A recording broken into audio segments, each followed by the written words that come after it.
Vous êtes bien sur Lana Podcast. Lana Podcast. Lana Podcast. Ce sont des podcasts variés D'artistes. D'actualité. et de sport. Lana Podcast. Lana Podcast.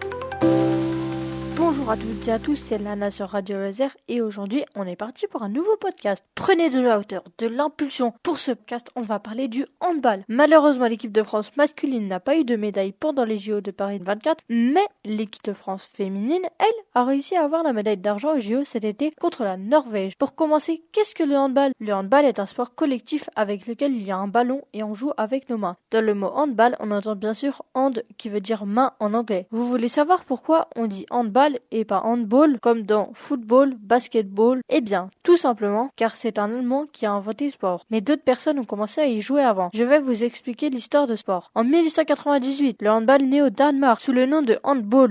La première compétition de ce jeu est à Los Angeles. Un Irlandais qui s'appelle Casey avait introduit ce jeu aux États-Unis. Dans la même année, un professeur d'éducation physique allemand, Karl Cellens, adapte le Torball et a inventé le handball à 11. Il est considéré comme le père du handball. Puis en 1926, à La Haye, la Fédération internationale d'athlétisme a nommé une commission pour écrire le règlement sportif pratiquer ce jeu. Il est alors appelé handball. Au JO d'Amsterdam, en 1928, le handball apparaît pour une démonstration. En 1932, le handball apparaît en France. En 1936, le handball est au JO. 6 pays y participent, les États-Unis, l'Autriche, l'Allemagne, la Roumanie, la Suisse et la Hongrie. En 1938, il y a le premier championnat du monde de handball à 11 et à 7. En 1946, 8 pays fondent la Fédération internationale de handball qui a été créée à Copenhague, en Danemark. La France fait partie de ces 8 nations. En 1966, le handball à 11 disparaît définitivement. Dans les années 80, beaucoup de pays européens y jouent et dominent le handball. Ce sport collectif se joue à 7 joueurs sur le terrain, mais l'équipe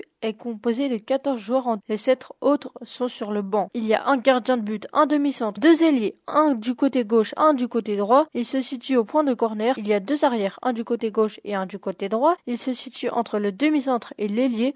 Et enfin, on a un pivot qui est situé au cœur de la défense adverse. Les joueurs de hand sont plutôt grands. Le handball se joue sur un terrain rectangulaire de 40 par 20. Généralement, en match, on y joue sur 2 périodes de 30 minutes avec une mi-temps de 10 minutes. Parlons des lignes du terrain. Il y a les lignes de touche et du but qui, elles, forment le contour du terrain. Les lignes de handball sont jaunes. On trouve la ligne médiane qui est la ligne du milieu du terrain, puis il y a la zone ou la zone de but qui est placée à 6 mètres et est représentée par un demi-cercle. Les joueurs n'ont pas le droit d'y entrer. Il n'y a que le gardien qui a le droit. Ensuite, il y a la ligne des 9 mètres, appelée aussi la ligne de jet franc. Souvent, s'il y a une faute de défense, c'est là que le ballon se rejoue par l'équipe qui attaque. Puis il y a une ligne à 7 mètres qui est la ligne de tir des pénaltys. La ligne des changements de joueurs s'étend de la ligne médiane à 4,5 mètres de chaque côté. Aussi, on trouve une ligne à 4 mètres du but où le gardien peut s'avancer quand les pénaltys sont tirés. Au handball, un but rentre quand le ballon est entièrement dans le but et qu'il a dépassé la ligne de but. À présent, parlons des rôles qu'ont les joueurs en fonction de leur position. Comme dans tout sport, le rôle du gardien est d'empêcher que le ballon rentre dans les buts et doit essayer de l'arrêter. Le gardien a le droit de toucher le ballon avec ses jambes, ses bras. Au hand, le gardien ne porte pas de gants. Les qualités principales pour être un gardien sont qu'il faut avoir de la souplesse, grande taille, capacité d'encaissement et de la coordination. Ensuite, le rôle de l'ailier est que dès que le gardien de but de son équipe a récupéré le ballon ou après un engagement, les ailiers doivent courir au point de corner. Ensuite, dès que les arrières sont de leur équipe sont prêts à leur faire la passe, l'ailier avance le long de la ligne de touche en essayant de se démarquer pour recevoir la balle. Les qualités sont qu'il faut avoir de l'endurance, de la confiance en soi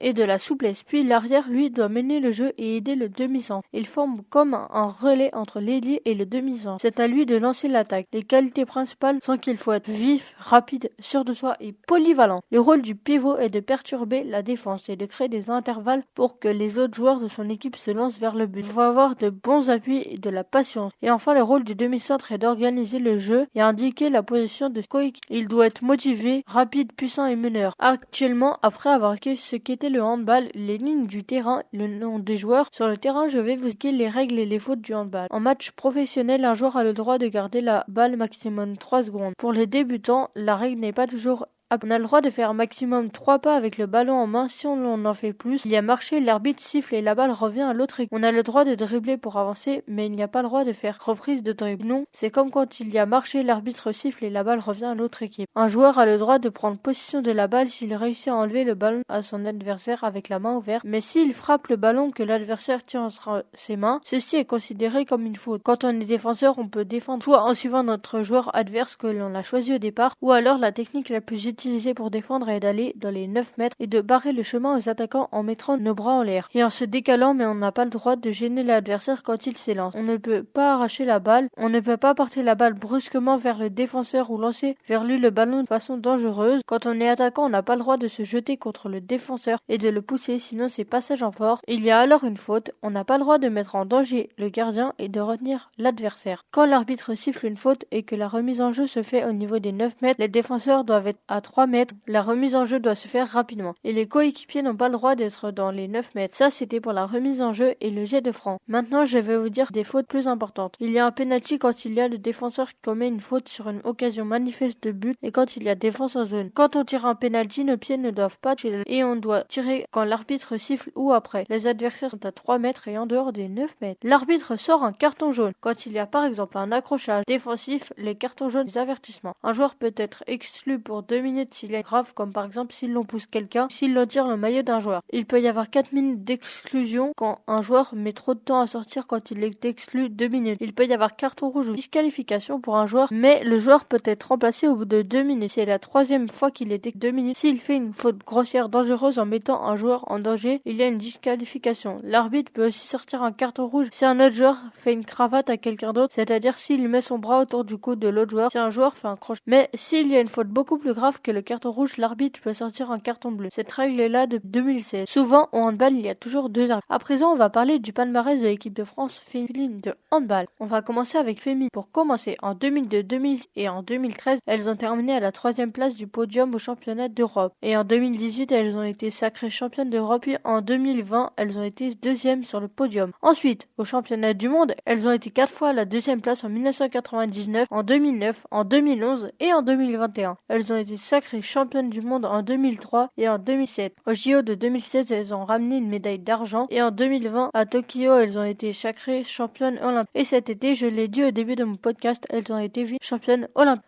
Maintenant, parlons du palmarès de l'équipe de France masculine. En 2006, 2010, 2014 et en 2024, les handballeurs français ont été sacrés champions d'Europe. Puis en 2008 et en 2018, ils ont eu la médaille de bronze au championnat d'Europe. Ensuite, au championnat du monde en 1997, en 2003, 2005 et en 2019, l'équipe masculine a été munie de la médaille bronze. Puis en 1993 et en 2023, ils ont reçu la médaille d'argent. Et enfin, en 1995, 2001, 2009 et 2011, 2015 et en 2007, ils ont été sacrés champions. En 1992, ils ont eu la médaille de bronze au JO. Puis ont reçu la médaille d'argent en 2016. Et pour finir en 2008, 2012 et 2020, ils ont été sacrés champions olympiques. C'est la fin de ce podcast. C'était Lana sur Radio Laser et à bientôt pour un nouveau podcast. Vous êtes bien sur Lana Podcast. Lana Podcast. Lana Podcast.